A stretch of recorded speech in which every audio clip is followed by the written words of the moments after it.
I pozdrav svima ljudi, dobrodošli u još jedan moj novi video i na moj kanal.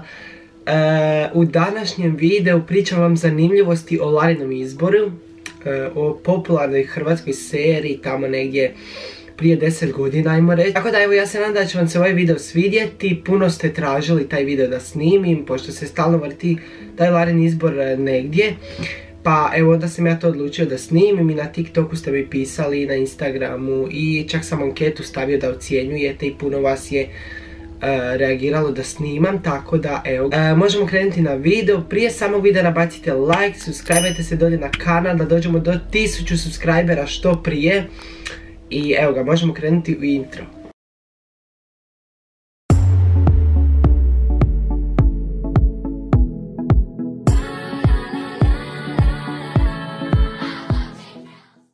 Evo ga ljudi, idemo krenuti. Znači, Larin izbor je sniman od 2011. godine negdje do polovice 2013. godine.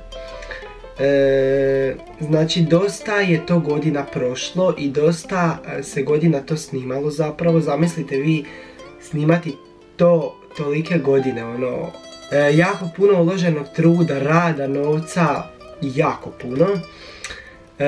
Pa evo ga, idemo krenuti na prvu zanimljivost. Znači, u Larin izbor je stvarno uloženo puno novca, ja ne znam ni koliko. Naravno, oni su i dobili toliko novca, jer stvarno to je popularno bilo i to je stvarno jako se isplatilo. Ali su oni naravno puno novca uložili u to. Znači, Larin izbor je toliko popularan bio da je sniman na puno otoka hrvatskih. I na puno mjesta zapravo u Hrvatskoj. Evo sad ću vam reći neka mjesta. Ljetu, na Pagu, na Krku, u Korčuli, u Splitu, u Rijeci, u Lovranu, u Zagrebu. Više se ne mogu ni sjetiti gdje sve ne. Ali uglavnom na jako puno lokacija je ta serija snimana. Također u Zagrebu je puno setova bilo i taj sav set se prostirao na 2000 kvadratnih metara i bilo je 22 seta. Znači, to je ogromna prostorija, to se u Jadranu Film Studio snimalo, gdje se sad nekadašnji Super Talent snima. I razni ti Tvoje lice zvuči poznato i tak to sad TV showovi, a onda se snimala serija. Ako znate onu krčmu koju ću vam sad tu dodati, ta krčma ne postoji. Ta krčma baš u tom setu bila namijenjena samo za seriju i namijenjena samo u svrhe snimanja te serije. Znači, to je samo jedan set od tih 22 setova, to je samo jedan set za tu seriju bio namijenjen.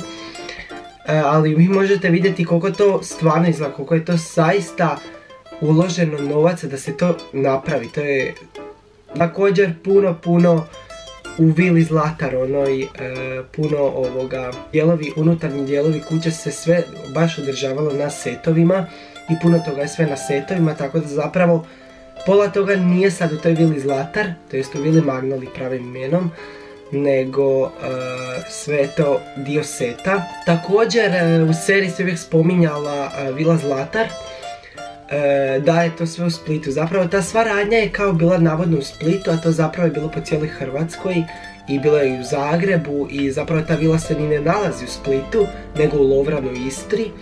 Ko je bio u Lovranu, ko je bio u Opatiji, ko je bio na onoj šetnici Lungomare, zna da su tamo sve te slične vile takve. Ja sam, evo kažem, i posjetio s ovim videom, možete vidjeti da sam posjetio Vilu Magnoliju, to jest Vilu Zlatar.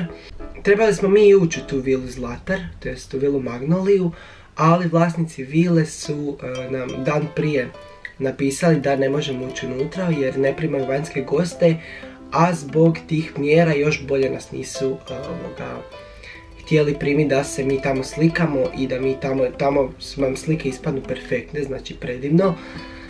Ali rekao je kao da drugom prilikom dođemo tako da ja se nadam da ćemo moći jednom prilikom i otići baš u tu vilu. Jer kažem, to vam je jednostavno hotel danas i ne možete vi baš tako, to je privatno vlasništvo, to je privatni ljudi tamo, ne možete i sad tako doći, ljudi bi se odmarali, ti će sad doći se tamo slika, tako da razumijem sve. Ali trebali smo, kažem, ići unutra se slikat, ali nismo, nema veze.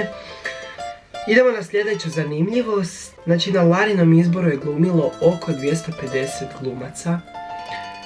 Znači to je ogroman broj, što više bili su i amateri. Tipa evo Jagoda Kumlić, ona je bila amaterski glumac, imala je 18 godina i ona je išla znači, na javnu audiciju koja je bila u Splitu. Znači svako je mogao glumiti u Larinom izboru, tko je naravno, tko se znao pokazati malo da zna glumu i da voli glumu i da ga zanima gluma, mogao je glumiti u Larinom izboru. Tako je i Jagoda u jednom intervjuu rekla da je eto ona u Splitu išla na tu javnu audiciju i da je ona upala za glumca i da je ona zapravo dobila od glavnih uloga u tom Larinom izboru. Sljedeća zanimljivost je da su roditelji koji su tad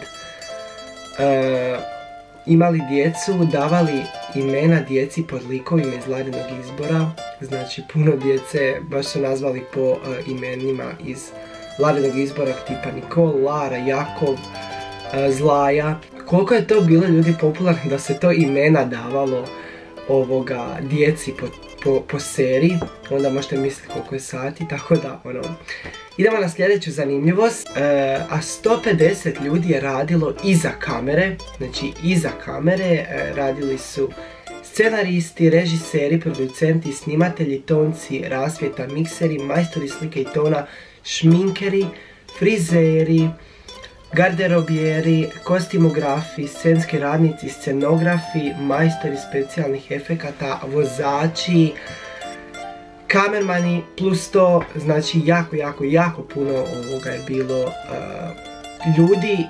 Idemo na sljedeću zanimljivost, a ta je zanimljivost da je Larin izbor prodan u 17 zemalja evropskih. Znači, to je toliko, serija se prikazivala na svim živim ekranima i u svim živim zemljama zapravo.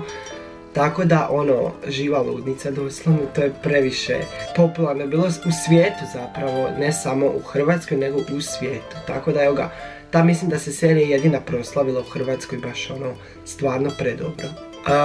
Također, idemo na sljedeću zanimljivost. Sljedeća zanimljivost nam je, znači, u scenama gdje Lara svira klavir, koji ću vam ovdje dodati, ja se nadam da mi Nova TV neće copyright upalit. U ovim scenama gdje Lara pjeva Što to bješe ljubav od Olivera Dragojevića, zapravo pjeva Jelena Rozga, a ne Lara. I u dosta tih gdje Lara pjeva zapravo Jelena Rozga, a ne Lara. Tako da, evo ga, budem vam sad dodao ovaj isječak i vidjet ćete. Mislim, zapravo uopće se ne skuži da tu pjeva Jelena Rozga, jako identično pjeva kao Lara, ali zapravo pjeva Jelena Rozga. Tako da, evo, čućete samo mali isječak.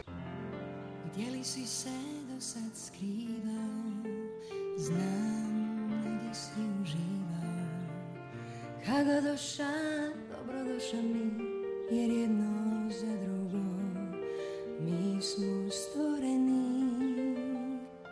Podsjeti me što to bješe ljubav, iba na tren biti zaljubljen. Što to bješe ljubav, iba na tren biti zaljubljen.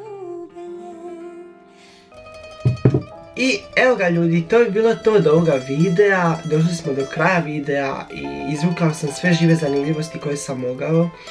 Kao što sam i rekao, nabacite like, subscribeajte se dolje na kanal i komentirajte video kako vam se sviđa.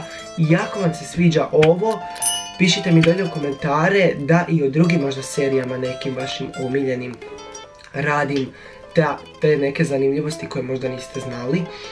Tako da, eto, ja se nadam da vam se video svidio, mi se vidimo u nekom sljedećem videu, imate pozdrav,